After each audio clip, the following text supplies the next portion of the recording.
On this episode of Game Shack, my Arcade1up Mortal Kombat 2 Legacy cab died, and I'm looking to replace it either with the $500 machine that I can't afford, or the one I can, the $299 Classic SE from Walmart.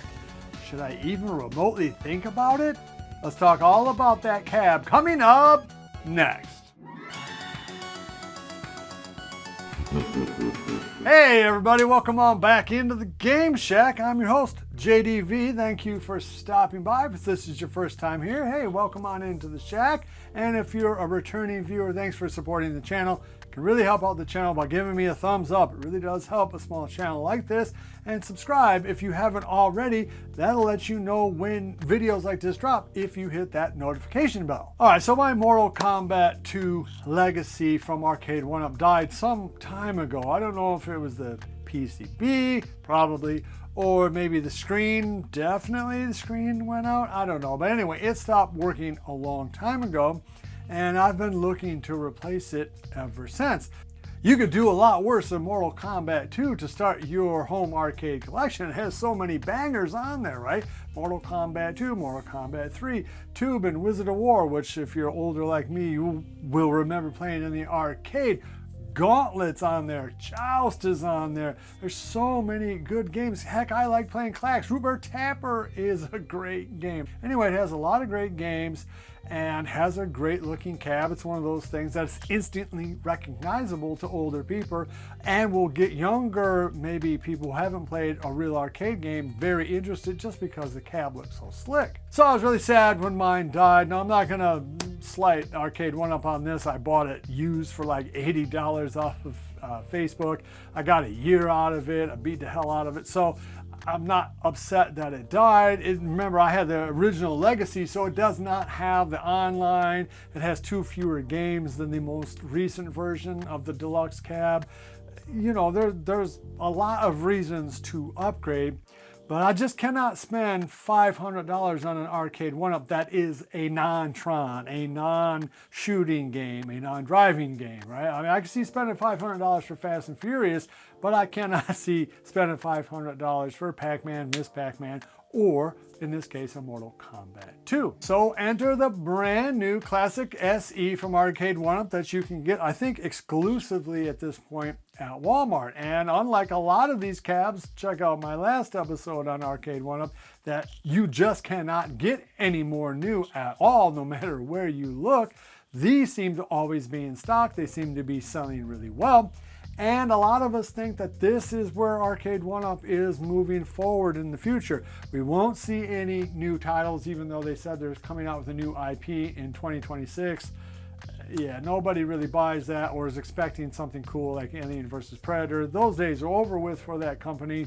But the real fear is that some of these other cabs like Street Fighter, like Mortal Kombat, Pac-Man, Miss Pac-Man, Classic 81, NBA Jam, those games are never going to come back out in the normal Legacy Deluxe style. We will only ever see them in this slimmer, smaller screen variety, which is real kind of scary. So I decided to go over to my local Walmart here in southeastern Michigan in Monroe and take a look to see if they had any. Sure enough, they had all 3 in stock, and they had a cool little demo machine set up, which is essentially just the top half of the cabinet, something kind of similar to an II arcade, or even an Ag Games ALU if you just chop the bottom off. And so I had a chance to look at it, and you can see right now just how small the screen is. Here I have my hand up against the screen.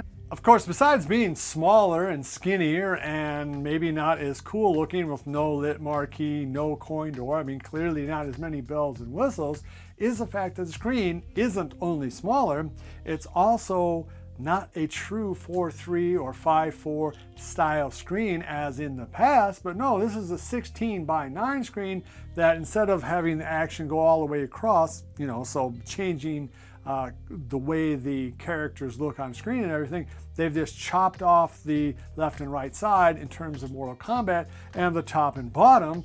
in terms of the Miss Pac-Man and Pac-Man games, and just added an electronic bezel. Now, it doesn't look terrible or anything. It looks okay, although I am a little worried about burn-in. I mean, if you have Mortal Kombat on in your arcade for 12 hours a row, 7 days a week, that's going to burn in, right?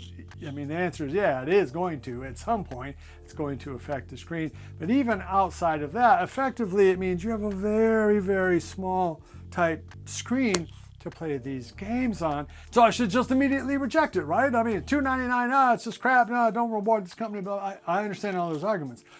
But there are a couple of reasons to say yes to it. One, I can't afford it. I can't afford $500. I can sort of afford $300. So that is definitely a factor. I mean, it's as simple as that. It is $200 cheaper, almost half as much as the 17-inch version of this. The other thing is it does have online capacity, which means it definitely has more play value in terms of that than did my 17-inch normal Deluxe Legacy that died. Another thing is I already have a marquee that is lit that I kind of made myself that I should be able to put in there. Again, I have a nice topper from Joe Zabel with all the move lists that I've put a light behind and it looks really cool. So I could add value to it just like that for free. If you didn't have that, you could get it. I think he's selling it for 99 bucks. So I mean, there's definitely an upgrade path to these machines to make them look better. I already have made a small pedestal like the one that you could buy for Outrun. I can make that for, I don't know, 20 bucks, something like that. I can make it right to the perfect height for me and my friends. I can make it look really slick. I could really dial up this $300 machine, at least in theory. So again, I'm sort of thinking about buying it just to see if some of these things are possible. Like, will the old marquees fit in there? I don't know. Will the controller decks from 99 Arcade do it? Will they fit in there? Like the big Boss controller that they have? I don't know. I mean, maybe. I do kind of want to see how these slim caddies feel in the space. The whole of this area that I have my arcade in is only 12 by 12. So space is actually very much a thing that I have to pay attention to. I'll tell you right now, if I knew that I could upgrade the screen, if I could change out just to another BOE and have it work perfectly, I would absolutely buy this thing. But, you know, again, nobody knows because nobody's tried. If you have tried, if you know the answer to this, please let us know down below, because I think that is a factor. I do wish it had 14 games because of that, but I do like the fact that it is online. I do like the fact that a normal person could probably put this package into the backseat of the car. It does look super slick in terms of its packaging. The online play is really cool. The games list is really good. Oh, that screen though. I don't know. Let me know down below what you think. Am I totally freaking crazy for thinking about buying one of these? All right, so that's going to wrap up this episode. If you like this kind of content, please give me a thumbs up. It really does help this channel. Subscribe if you haven't already, and hit that notification bell if you do. All right, love each other. Until next time, I'll see you guys in the Game Shack. Mwah! To Mortal Kombat or not to Mortal Kombat? That is the question. Be sure to visit evilgeniusentertainment.com for exclusive content, swag, casting call news, and much, much more.